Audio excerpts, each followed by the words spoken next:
2019, the world stops for an Avengers movie, Endgame. Assembly.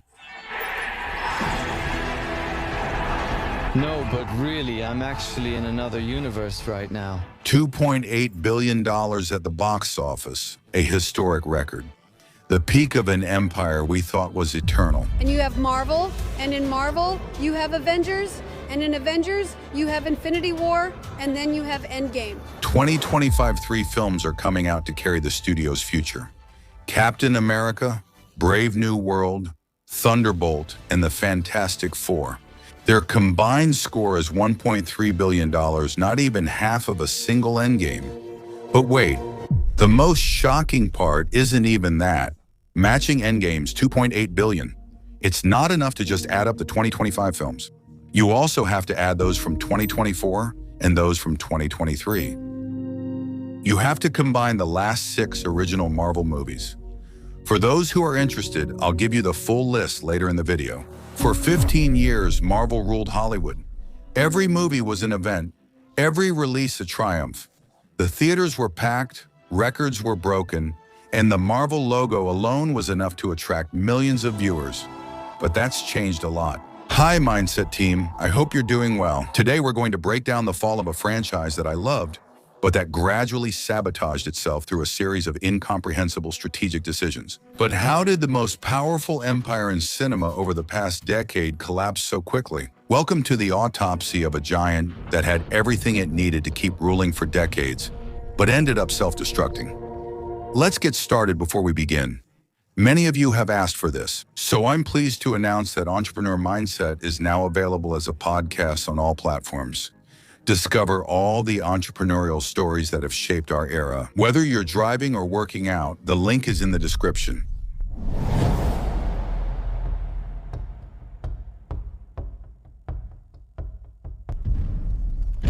It's 2008. Iron Man is released in theaters. It's a crazy gamble. The main actor, Robert Downey Jr., is at rock bottom. The hero he plays is unknown to the general public.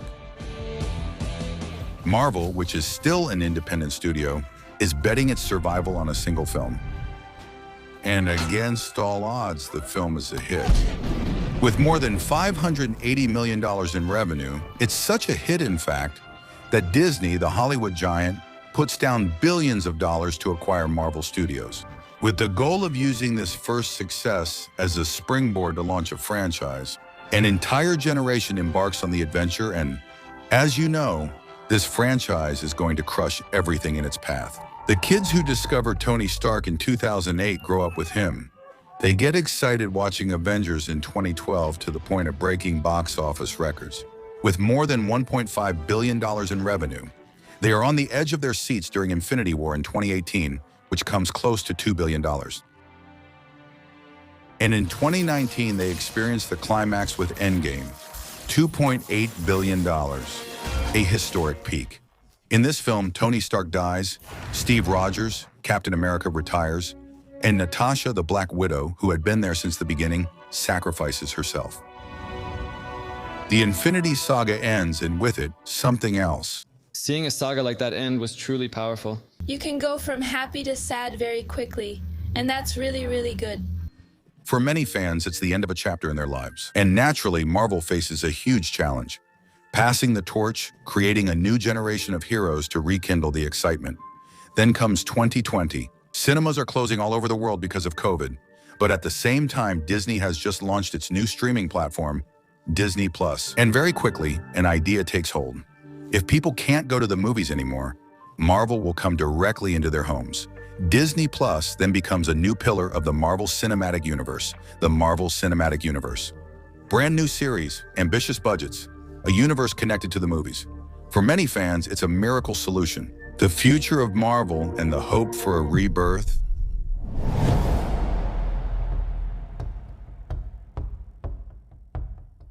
"2020 marks a historic turning point for Marvel. Disney+ seems like a miracle. The platform explodes in subscribers right from its launch. In less than a year, it surpasses 100 million users worldwide, and Marvel is at the heart of this success. In just a few weeks, WandaVision brings together more than 40 million viewers and becomes the most-watched series in the world at the beginning of 2021. Loki confirms it even more strongly. The series becomes the most-watched Marvel production in Disney Plus history upon its release, and Marvel is officially the driving force of the platform. For Disney, it's a total strategic victory. Marvel no longer lives only in theaters, but now also all year round, in living rooms around the world and in cinemas. Exactly, the machine keeps bringing in big profits. Shang-Chi is a hit despite the pandemic and surpasses $430 million in revenue. And then comes Spider-Man, No Way Home, with nearly $2 billion at the box office.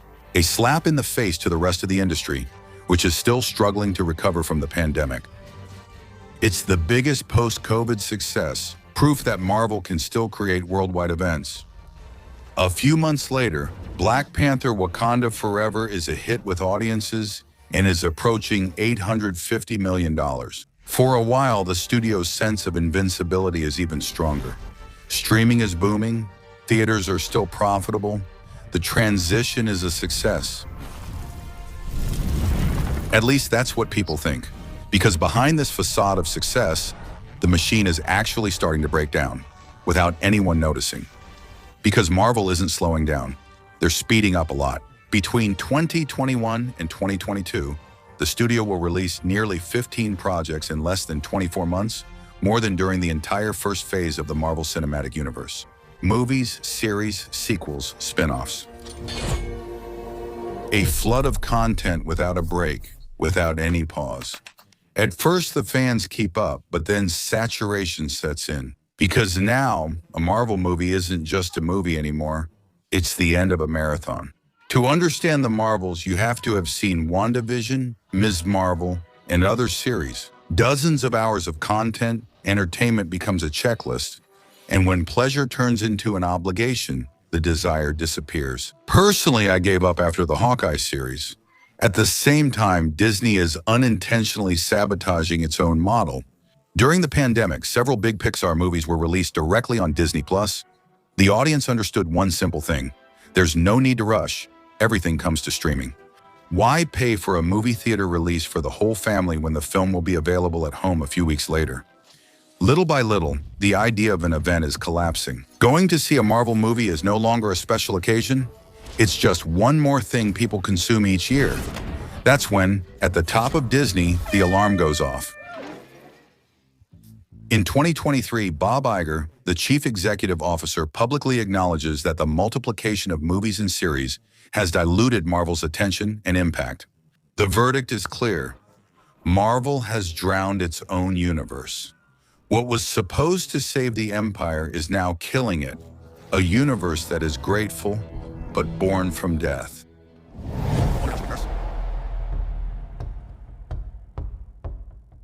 We're at 500's Buena Vista Street in California, at Disney's Historic World headquarters in a conference room. The numbers are coming in, revenues are slowing down, costs are skyrocketing. Remember what I told you at the beginning. To match the $2.8 billion of Avengers Endgame, Marvel had to combine its last 6 original films, The Fantastic Four, Thunderbolt, Captain America, Brave New World, The Marvels, Guardians of the Galaxy 3, and Ant-Man: Quantumania. 6 films released over 3 years to make the same amount as a single film in 2019. And that's when everything is going well. Because the real problem isn't just that they're making less money, it's that they're getting more and more expensive. For years, Marvel was breaking records while keeping its budgets under control. Iron Man, the film that started it all in 2008, cost about $140 million. Avengers in 2012, the global event that changed Hollywood, had a budget of around $220 million. Captain America: Civil War in 2016 cost about $250 million and made over $1 billion at the box office. In other words, high budgets, but reasonable for films that sometimes earn 4 to 5 times their costs, not even counting the marketing budget. At that time, Marvel was printing money, then everything changed, and the new movies reached crazy budgets. Avengers: Age of Ultron in 2015 became the most expensive Marvel film ever produced, with a budget of $365 million. Avengers Endgame, on the other hand, would cost around $356 million. Why such an explosion in costs? Kevin Feige, the boss of Marvel, admits it himself. In 2025, after Endgame and the pandemic, the studio multiplied corrections in post-production. Constant reshoots, visual effects redone over and over, each film became a permanent work in progress. Sometimes it borders on the absurd. In Captain America 4, for example, Bucky's arm is added after filming using digital effects. A detail that could have been planned for on set, but will end up costing millions in post-production. In the film industry, the rule is pretty simple. A movie with a $200 million budget has to make at least $500 million at the box office to be profitable. Once marketing and the theater's share are deducted, I won't go into detail here, but there's a channel I'm a fan of called Ecran Large that made a detailed video on the subject and explains it very well. Feel free to check it out. And that's where everything starts to fall apart. Captain America 4 tops out at around $415 million, so it's a failure. The Fantastic Four barely reached $520 million. In a real success for a blockbuster at this level, Marvel has built a model where each movie has to make almost $1 billion to be considered a success. Except the audience isn't coming anymore. Between 2017 and 2022, Marvel was making between $2 and $5 billion a year at the global box office. In 2025, it's barely $1.3 billion, a level comparable to 2011. Except that in 2011, the budgets were much lower. In other words, Marvel earns today like it did at the beginning, but spends like it did at the height of its madness. The equation doesn't work anymore, and that's the real problem. The business model has become unsustainable. You know what's fascinating about this whole story? Marvel didn't fail because they made bad movies. Well, okay, I admit, they did make some that were really terrible, but mostly they failed because they were too successful. They turned superhero movies into an industry, into a product, and a product doesn't make people dream. In 2026, Robert Downey Jr. isn't coming back as Tony Stark, but as Dr. Doom. Do you understand what that means? It means they're so out of ideas that they have to recycle their own actors into other roles. And to me, that's not creativity, that's desperation. So yes, maybe the new Spider-Man will make $1 billion, Avengers 5 probably as well, but they won't be events anymore. They'll just be releases. Because Marvel forgot a simple rule. You don't create legends by producing more, you create them by taking the time to tell stories that matter. And I would really like to have your opinion on the subject. Is Marvel going to slowly fade away, or on the contrary, will it manage to bounce back and revive its empire? A bit like Pokemon, the most powerful franchise in history, which was born from an incredible mistake, and which has managed to adapt over time to stay on top, as you can see in the video that's showing.